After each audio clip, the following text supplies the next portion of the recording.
Hi guys, today's lesson is about how to visualize intervals so you can solo using larger distances and kind of break away from the seconds and thirds like this.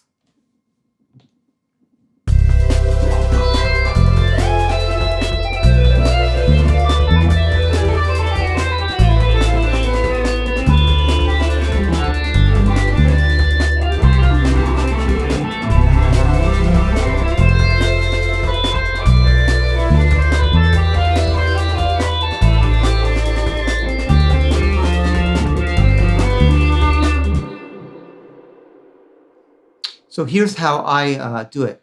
The key is I'm not seeing intervals, I'm seeing chords. So if I'm playing something like a second, which sounds kind of dissonant, in my brain what I'm seeing is a 1 and a 7 of F major 7. And for me it's more about moving chord shapes because I have the major 7 chord shape, 4th degree in C major, and I have a 7 chord shape like this one. And I'm really imagining scale degrees. Let me play with the chords so you don't have to imagine. F major 7, G7, A minor 7. Now go back to playing the incomplete one. So it takes imagination, but it's really just a 1 and a major 7. When I play thirds, like this, I'm imagining a 1 and a 3. So in this case, I'm in D minor, if I'm in C major, E minor, and here comes the major. See the shape change a little bit, but I'm watching my tonics. D minor, E minor, F, G, A minor, B diminished, C, and again D minor. Okay, so the principle is when you take two notes, don't assume the lower note is the tonic of your chord. So let me go through all of them. So this is 1 and 7 of F major 7.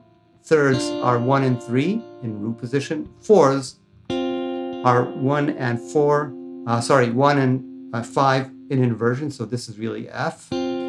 Fifths I see as 1 and 5, like I'm on C right now. 6 I always skip a string, so I see 1 and 3 of F. Sevens I'll play as 1 and 7 in root position. And here's how I practice. I figure out my chords, and then I figure out on which degree I'm starting. So if I'm in C major, let's take like the third string as an example. Okay, so I'm playing from the starting on B and C. This means because my tonic is the top note, C, I'm starting on the first degrees. 1, 2, 3, 4, 5, 6, 7, back to 1. And if I'm doing my thirds, I'm starting on A minor because it's 1 and 3 in root position.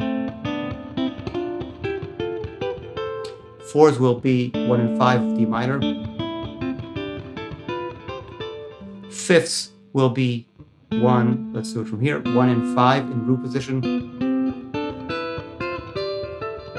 Six will be 1 and 3 in inversion. And sevens will be 1 and 7 in root position. So I'm kind of thinking really harmonically in chords and not in notes. And this really helps me because when I move to different keys, it's the same stuff. If I'm in B flat, or even if I'm playing a solo.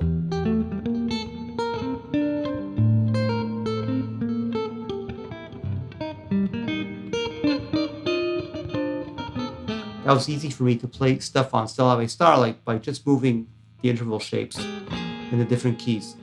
Last point. So if I'm playing horizontally, it's pretty clear to me that I'm just playing chords this way. And when I'm playing vertically, then I think it's kind of useful for the large intervals to just do combinations of 3 intervals on each string. For example, if I'm playing fifths in C major,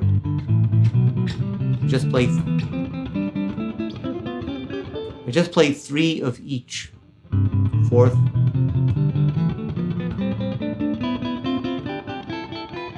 what I'm really doing is I'm playing a position of 3 notes per string.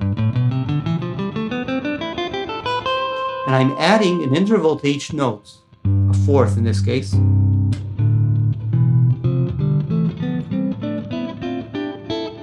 this is really helpful for the bigger intervals because it's kind of hard to do this.